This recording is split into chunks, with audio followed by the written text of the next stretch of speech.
welcome back. It's the newspaper review segment for us, and we begin this morning with the Daily Trust. It's an emotional one on the front page of the Daily Trust this morning. Bread beyond reach, citizens lament. Bakeries shut down due to rising cost of production. Nigerians seek relatively cheaper foods, and government must act now, Mr. Bakers. For the most part, I think this year bread has not been affordable, but this report captures the northwestern part of the country, Kaduna, Kano, Katsina, and several other parts. Also, I think it expanded up to Ilorin and to Lagos. To Kwara also. Yeah. So basically, for the most part, when it comes to bread, there are several categorizations. Yeah. There's the poor man's bread that you can easily afford for 300, 200 even. Even though you can question the health, quality of that. But even that now is beyond the reach of most people. For you to get a decent bread, these are like staple items. Yeah. The little people can eat in the morning. And while it appears like this is not a traditional headlines, you need to cast your mind to what this would be if they were happening in Italy, in the UK. I remember the situation in where did the Arab Spring start? Was it in Tunisia? It started in Tunisia. It's because of this. Yeah. It's because of bread. Yeah. Cost of living was going significantly up, and that individual said, "I've had enough. I would rather make a statement by taking my own life." Yeah. And we're not calling for that, but the telltale signs are there that the people cannot bear it anymore. Tomatoes, bread. These are things that normally Nigerians don't worry. Sugar. That normally Nigerians don't worry about. But now, most households can't afford it. Yeah. All right, to other reports, NEC reels out new sanctions for discos. I hope they were able to hold them to the fire. It's not enough to charge 216 do you think Nigerians believe them, though? Well, it will take some work to extract that kind of confidence from Nigerians, because it does appear that NEC, as it has come to be believed by Nigerians, it's only active in matters of tariff hikes, and then in solving real issues that border on supply of electricity. Women minister reps in shouting match over alleged diversion of 1.5 billion. I saw that video yesterday. It was comic, but also, I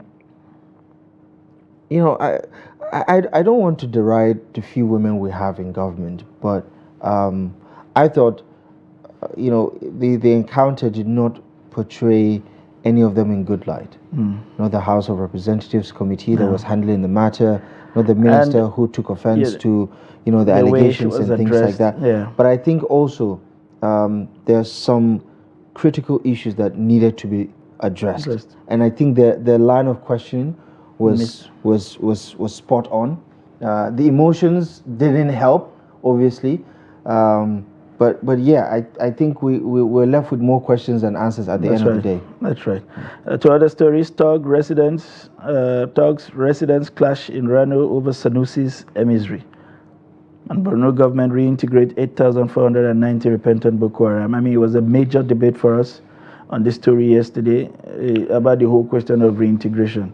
There are people who are still living with the trauma of the losses. Has it been a success? I don't think so. And what models exactly are we looking at? Are you reintegrating back into societies where people have not healed of the traumas, or you have to set up a separate settlement, which in itself, stigmatizes? I would love to know, exactly to your point, whether we are adopting strategies like, say, for instance, how the Rwandans were able to live with one another after 1994. I would love to see the science behind it, because it hasn't worked. Because weeks, months down the line, we hear of a repentant Boko Haram go back to their old ways, and also communities feeling slighted.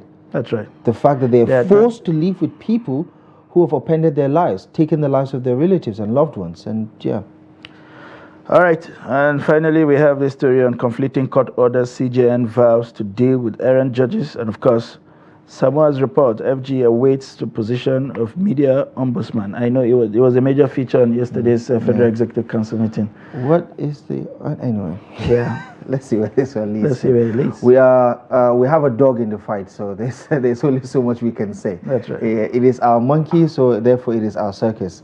Let's take a look at the leadership newspaper for today. The front page of the Leadership newspaper has some of these stories on funding. Tinubu steps down memos on road projects. Okay, is that good or bad? I think it has to do with projects that were inherited. You know, they just keep coming back to council with the need for more money.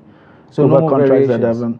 haven't. So the question is, are those variations really justified? What re-examinations have you done? I mean, with inflation and everything happening to the economy, so there should have been some kind of study to suggest how much of work have you done, given the initial releases that were done to you, and how much is really left of this job, you know? So they are just confronted with the need to pump money into projects that have gotten substantial funding in the past before all of this. Okay. It makes sense if they are reviewing, but I hope for critical projects, especially if it's unfinished, who loses at the end of the day? That's right. Are we going to sue the contractors for unfinished job or what? Federal government to crash food prices in 180 days. That story brought you in our highlights this morning. Let's wait and see. The proof is in the eating, right? 423 billion now will meet in court, Assembly tells El-Rufai's aides. We hear that he has provided evidence to counter the position of the State Assembly. That drama in Kaduna is still unfolding. Fresh tension in House of Representatives.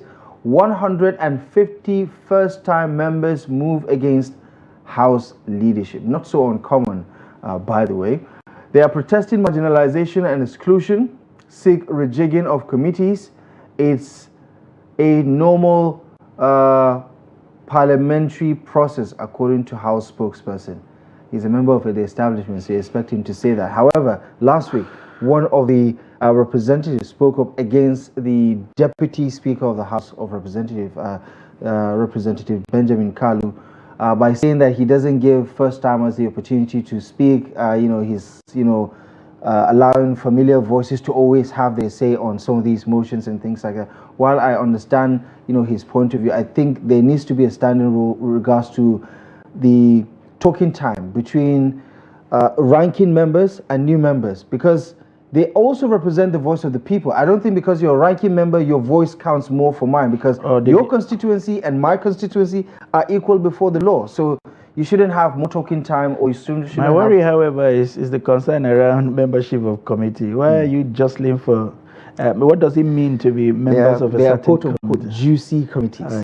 Yeah, so I think that's what the fight is over. But I think there are several avenues where this not ranking members, if you like, can express themselves. That's why you have caucuses, you know.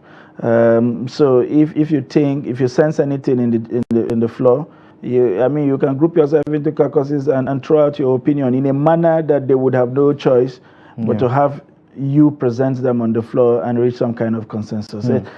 Rather than just cry foul, there are several options available to these guys. They're first time, so eventually they will learn, I think. And eventually all old timers would become be shown the way out. Exactly. It's the system as far as that is concerned. All right, it's been so much. This morning we had a situation with a newspaper reviewer, the reason why he didn't make it to the studio. Nigeria happened to us once in a while, but I'm sure he will be here the next time around where we need to see him.